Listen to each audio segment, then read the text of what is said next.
शुभ सकाळ प्रकृतिर अपरूप दृश्य बेस मनोरम बणिया गाँ स्वर्णचूड़ पर्वतर तटदेश निश्चित भावे आपण माने देखि पारुथिबे ये प्रकृतिर मनोरम दृश्य को।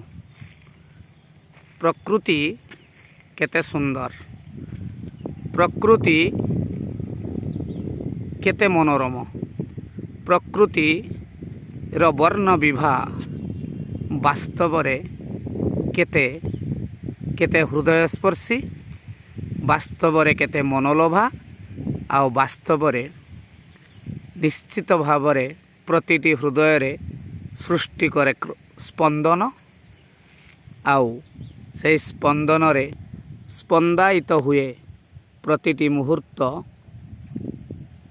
से मुहूर्तर गोटिए गोटिए अणु आमे निमित्त मात्र आम जीवन आमे शिव आम प्रश्वास निश्वास बंद हेले आमे सब। चमत्कार दृश्य। शुभ सकाळ। जय जगन्नाथ।